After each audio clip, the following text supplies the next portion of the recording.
এখানে একটা প্রশ্ন দেওয়া হয়েছে আমাকে যে ঈদের নামাজে 6 তাকবীর না 12 তাকবীর। 12 তাকবীরের হাদিস আমরা এখানে দিয়েছি, আমাদের ফতোয়ার ভিতরে এখানে আমরা দিয়েছি। আপনাদের এটা কিনে পড়বেন, আসলে না পড়লে তো হবে না। ফতোয়ার কিতাব আমরা দিয়েছি ঈদের নামাজ, এই যেখানে দেওয়া আছে দেখেন, ঈদের নামাজ 12 তাকবীরে নহে 6 তাকবীরে। ঈদের নামাজ অতিরিক্ত 12 তাকবীর নহে 6 তাকবীরই খাস সুন্নাত। 72 পৃষ্ঠা থেকে 76 পৃষ্ঠা পর্যন্ত আমরা হাদিসগুলো তুলে ধরেছি এবং চ্যালেঞ্জ ভিত্তিক বলা হয়েছে যে ঈদের নামাজ 6 তাকবীরই খাস সুন্নাত। 12 তাকবীর যারা দেয় সেটা তাদের ব্যাপার, তবে তারা একটা হাদিস ব্যবহার করে। সেই হাদিসের হলো যে রাবি, যার নাম হলো আব্দুল্লাহ এবং লাহেক, এই দুইজনকে তৎকালীন সময়ের যত হক্কানি আলেম আছে, যত ইমাম আছে এবং হাদিস শাস্ত্রবিদ আছে, সকলেই তাকে, সেই ব্যক্তিকে ফাসেক, দাজ্জাল, কাজ্জাব, মুনাফিক ফতোয়া দিয়েছেন। সুতরাং ওই হাদিসটি জাল হাদিস, 12 তাকবীরের হাদিস। নাউজুবিল্লাহ জোরে বলেন।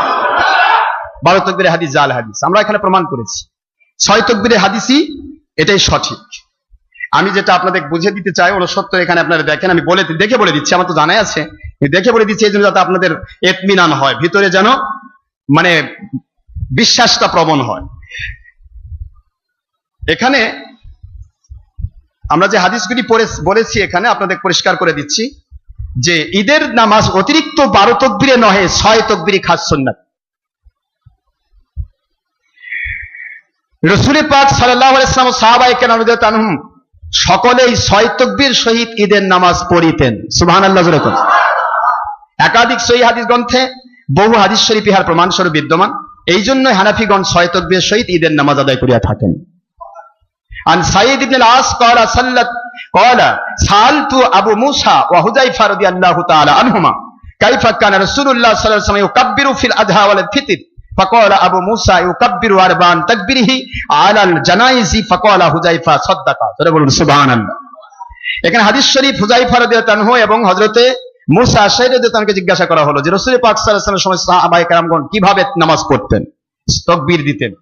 তিনি বলতেন যে তাকবীরের বিষয়টা হলো প্রথমে তাকবীরে তাহরিমা সহ জানাজা যেমন 4 তাকবীর দেওয়া হয়, প্রথমে 4 তাকবীর। জোরে কোন সুবহানাল্লাহ। আমরা প্রথমে কয় তাকবীর দেই? আরে কথা বলে কয় তাকবীর? আল্লাহু আকবার দিয়ে হাত বাঁধলাম, হাত বেঁধে কি পড়ি? ছানা পড়ি। এরপরে আল্লাহু আকবার বলে হাত ছাড়ি, আল্লাহু আকবার বলে হাত ছাড়ি, আল্লাহু আকবার বলে হাত ছাড়ি। কয় তাকবীর হয়েছে? 4 তাকবীর। প্রথমে জানাজার সিস্টেমে 4 তাকবীর হবে, এটাই খাস সুন্নাত। হুজুর পাক সাল্লাল্লাহু আলাইহি ওয়াসাল্লাম ওনার পরবর্তী হাদিস হচ্ছে তাকবীরে তাহরিমা এবং রুকুর তাকবীর সহ কি হবে? প্রথম রাকাতে তাকবীরে তাহরিমা রুকুর তাকবীর সহ মোট 5 তাকবীর এবং দ্বিতীয় রাকাতে রুকুর তাকবীর সহ কেরাতের পর মোট 4 তাকবীর, 9 তাকবীর বলিতেন।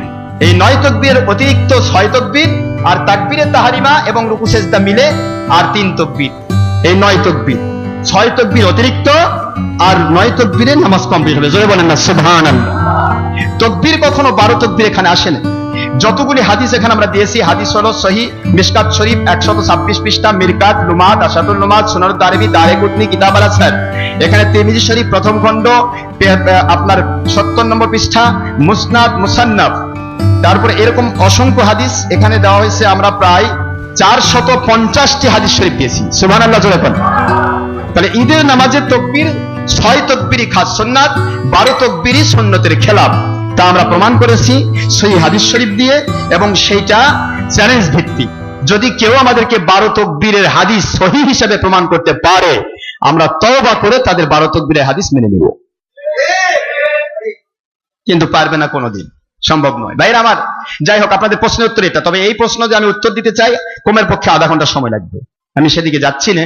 তবে আমি আপনাদের খেদমতে বলছি, আমার ফতোয়া আশরাফ সিদ্দিকী যেটা দেওয়া হয়েছে, সকল বিষয়ে জানাজা নামাজ কেমনে পড়বেন, আপনি ঈদের নামাজ কয় তাকবীরে পড়বেন, তারাবিহের নামাজ কয় তাকবীর পড়বে, কত রাকাত পড়বেন, আপনি রাফাদাইন করবেন কি করবেন না, নামাজে ইমামের পিছনে আপনি কেরাত পড়তে পারবেন না, তার দলিল কোথায়, সমস্ত কিছু কোরআন শরীফ এবং হাদিস শরীফ দিয়ে, অকাট্য দলিল দিয়ে আমরা এগুলি বের করি। প্রত্যেক প্রত্যেকটা বিষয় আমরা অসংখ্য দলিল দিয়েছি এবং চ্যালেঞ্জ দেওয়া হয়েছে।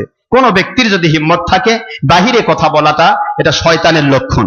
সে আমাদের সামনে আসবে, আমাদেরকে বলবে হুজুর আপনি ভুল করেছেন, আলহামদুলিল্লাহ আমাদের ভুল যদি কেউ সংশোধন করে দিতে পারে, এটা আমি ইন্টারনেটের মাধ্যমে সারা বিশ্বকে চ্যালেঞ্জ করছি, তাদের কাছে আমরা তওবা করে আমরা মুরিদ হতে চাই।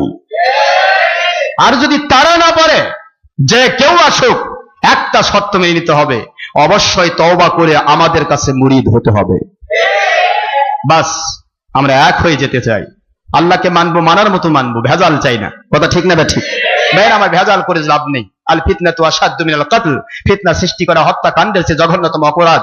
আল্লাহ পাক বলেছেন কোরআন শরীফের 2 নম্বর সূরা 2 নম্বর পারা সূরাতুল বাকারা 191 নম্বর আয়াত, কোরআন শরীফের 2 নম্বর সূরা 2 নম্বর পারা সূরাতুল বাকারা 217 নম্বর আয়াত শরীফ, আল ফিতনাতু আকবারু মিনাল কতল। সুতরাং ফিতনা ফাসাদ নয়, বরং কেউ যদি পারে সে তওবা করার জন্য প্রস্তুত হয়ে আসুক, আমরাও তওবা করার জন্য প্রস্তুত।